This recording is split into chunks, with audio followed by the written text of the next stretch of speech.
And welcome. It's Ellen McGonagle here with your MEM Edge show, the weekly show that brings you where the action is in the broader markets. We're going to take a look at some vibrancy that's taking place overseas, why, how it's impacting the US markets, and then, of course, take a look at the NASDAQ, S&P, and beneath the surface.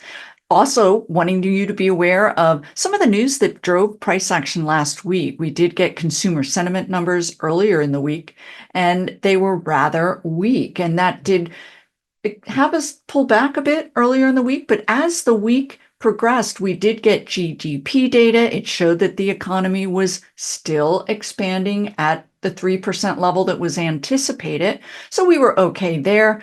Also, weekly unemployment claims dropped, and the markets were not so excited about that.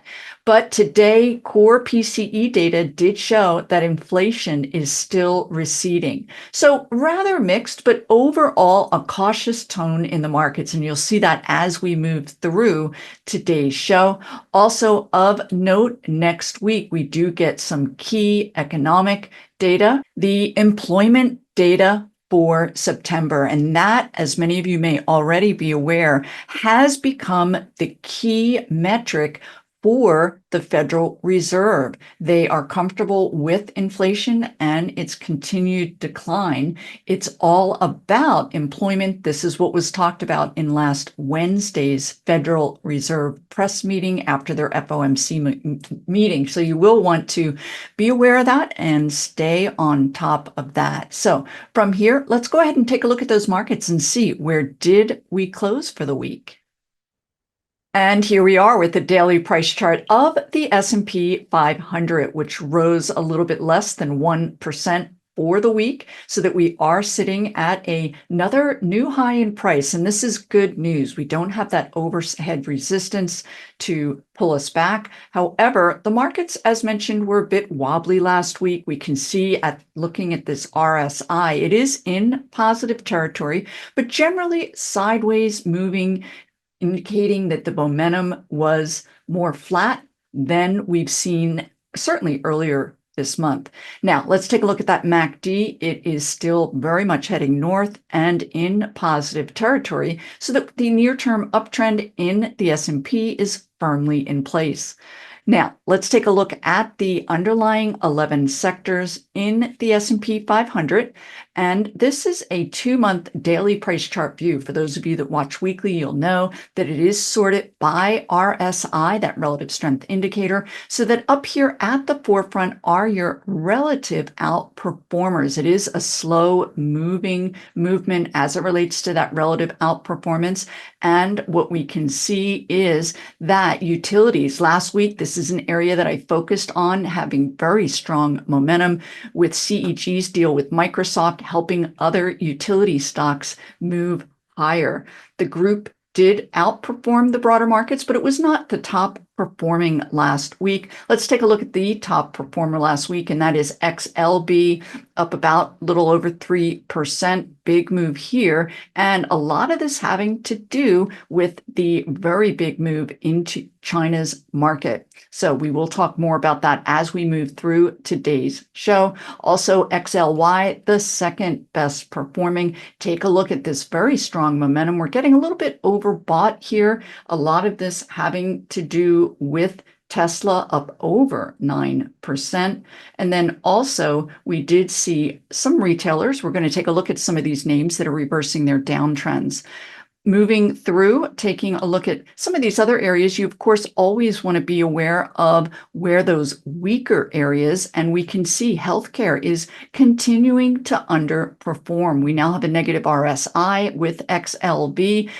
The group is finding support at this 50-day moving average, but take a look at that shift during the entire month of September, a real downtrend in that MACD. Also, continued underperformance in energy, not a big surprise here, but the group was the worst performer. We're back now down below that 200-day simple moving average. Another area I'd be remiss to not share with you is technology, and the tech sector did outperform, up about 1.3%, relative to the markets up about 0.7. So if we take a look at this move, we can see that we are now above this recent high, heading higher, positive RSI and MACD. But this is another area that experienced a lot of volatility. We did see nice outperformance in semiconductor stocks, which was relatively good news, although they did pull back this today. We'll take a look at that as we move through. We want to take a look from here at those underlying industry groups beneath the surface of those sectors. And again, 2-month daily price chart view with that relative strength indicator. And we can see up here at the forefront, home builders remain strong. XHB, this is despite one of the more major companies reporting weak numbers, but the reduced interest rate environment is really helping this area. We can see that we are close to getting back to that near-term high with bullish MACD and RSI. I'm going to share with you an add-on stock to that home builders move. And then also up here at the forefront, we talked about this last week, IGV. This is the tech software ETF. And last week it did come very close to hitting a high going back. In fact, let's go ahead and take a look at a weekly chart. And what you'll see is that the group is at this high, taking us back to the end of 2021. So moving through and looking at some of these other sub-industry groupings, let's go ahead and take a look at volatility. It did inch up a bit higher today. We're back up at that 17 level. This is all about the uncertainty and the cautiousness that is really surrounding the U.S. markets. Despite the Federal Reserve reducing interest rates by 0.5%, there is a camp that believes that that high percentage decline by the Federal Reserve is concerning, primarily because employment data is continuing to remain strong. So we can see that volatility inching up higher, certainly today. Also taking a look at some of these other areas I talked about, retail faring well. This is XRT, the S&P 500 retail ETF, bullish momentum here with both that RSI and that MACD. That's XRT is the ETF used there. Now, here we are with semiconductors, and I talked about their outperformance this week, but the group overall did pull back 1.6% today, impacting some of the major names, certainly NVIDIA among them. In fact, we can take a quick look at NVIDIA here because overall it did outperform the broader markets with a nice gain going into Thursday. But today it did pull back about 2%. That uptrend still very much in place. And of note is the fact that these semiconductor stocks, by and large, have been quite volatile, certainly since that July peak in price. So if you are entering or do have holdings in that area, of again note is the fact that it is volatile. IWM small cap Russell 2000 index, and we can see that it did underperform for the week, but remains in an uptrend. So the other area that generally performs well in a declining rate environment, small caps, and then also bank stocks.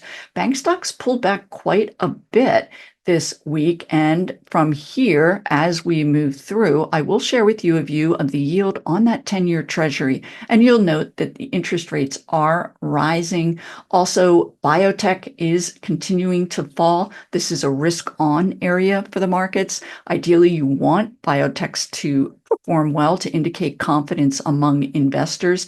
And from here, let's go ahead and take a look at that yield on the 10-year treasury. Now, when we see the yield tick higher, as it did this week, not dramatically, but certainly it is not going down despite that rate cut. Here we are with a view on the performance of this yield on the date that the Fed lowered rates by 0.5%. Again, this is all about that employment, those employment data numbers being of concern and possibly reigniting inflation. So from here, I did want to share with you an area of the markets. I talked about an area that was very vibrant.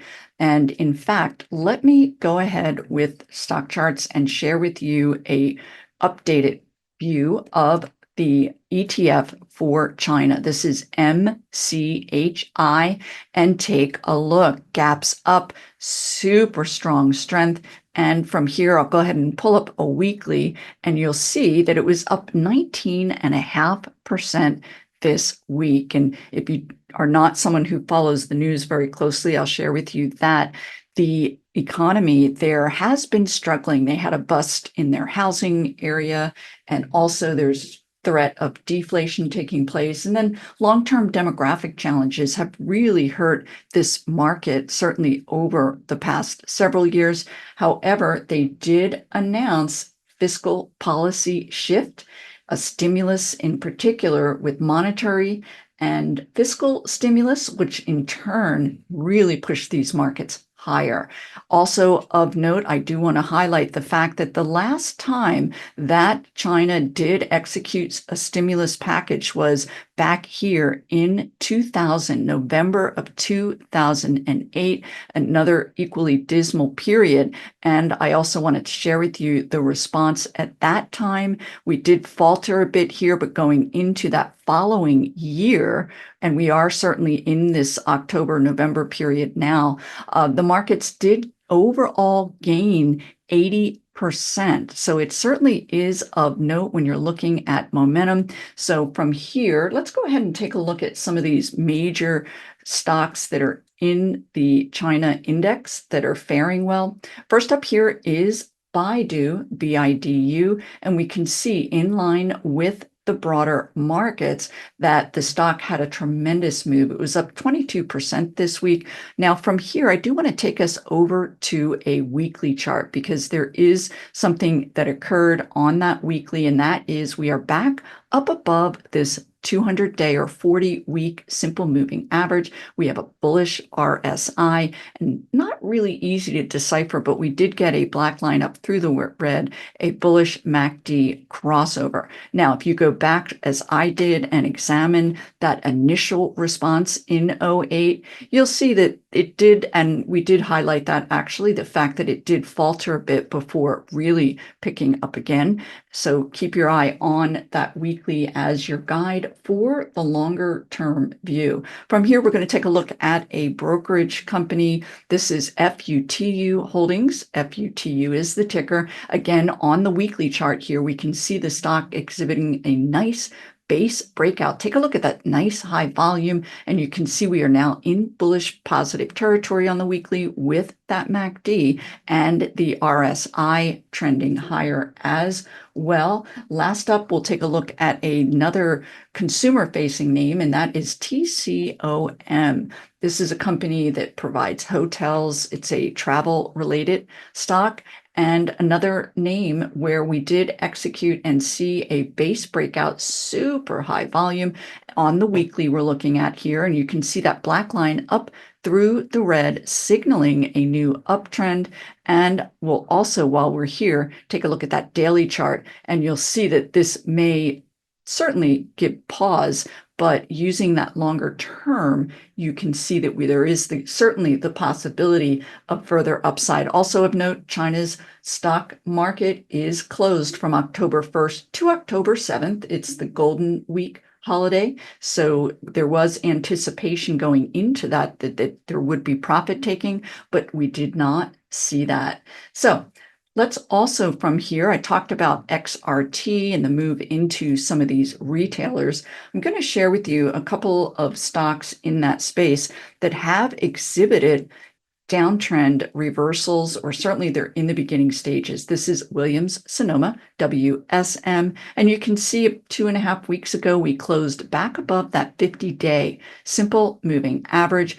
In line with that, we did see a move higher on the RSI into positive territory, and likewise simultaneously black line up through the red on that MACD into a nice uptrend. On the lookout here for a potential base breakout at that 165 level. Another stock that we can take a quick look at in response, or certainly with these retailers on the move, is an shoe company, ONON, a Swiss-based sneaker company. And again, the really highlighting the characteristics of a downtrend reversal so that you can have confidence if you see this type of price action take place. First up is the fact that we have that nice black line up through the red into bullish territory, super high volume on the rally. Here's that rally day. And then also in line with that, the RSI turns positive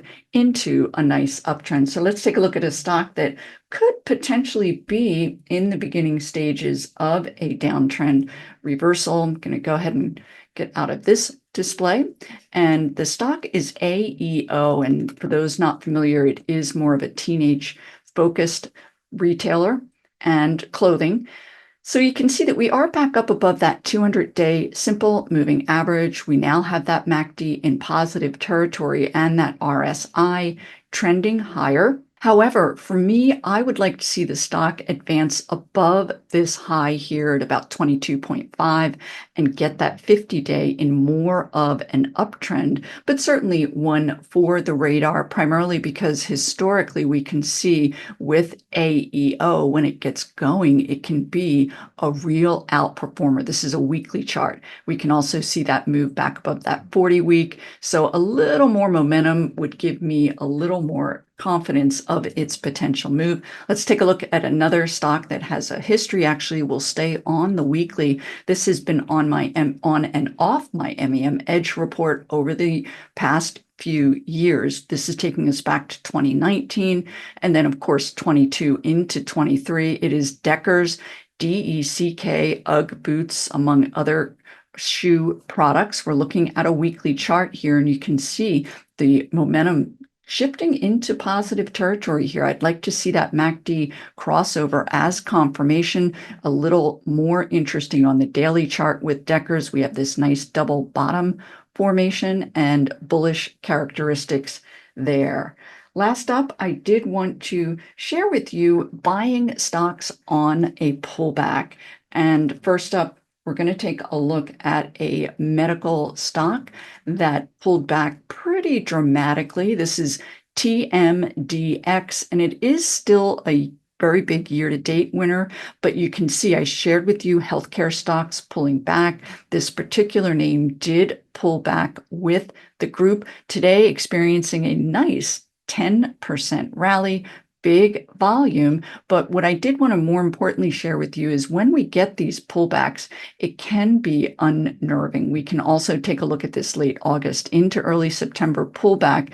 And one way, if you are a longer term investor, you will want to keep that weekly chart on your radar. Here we are with that pullback that I talked about late August into September. Your RSI remained positive. And then likewise with this over the last week pullback. And I will tell you, I work with a couple of hedge funds. One of them is healthcare focused, and this is one of their stocks that I continue to urge them to stay in using that weekly chart. Another way that we can take a look at some of these names, I will go ahead over to a chart that I marked up so that you can get a better feel for something I've noticed again and again over the years. And that is the fact that oftentimes stocks will exhibit what I call a personality. This is Fair Isaac and Company, a software name, FICO.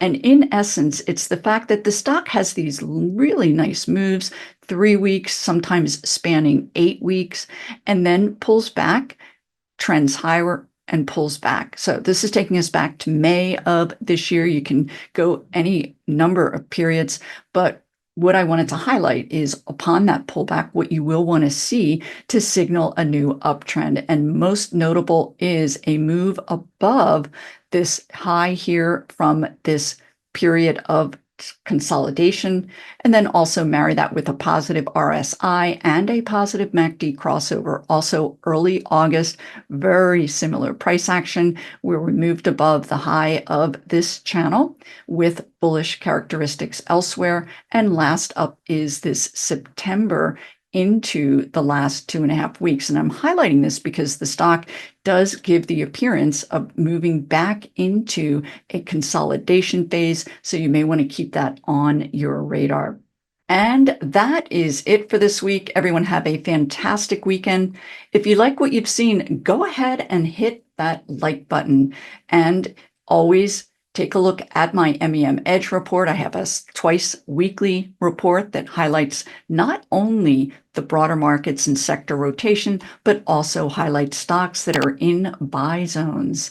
Last up, just as a reminder, the broader markets remain in an uptrend, but there is a cautious feel to the markets as we move through. Next week's employment data is going to be critical. We will want to see softness in those numbers because a high rate of employment will again bring those inflationary fears back.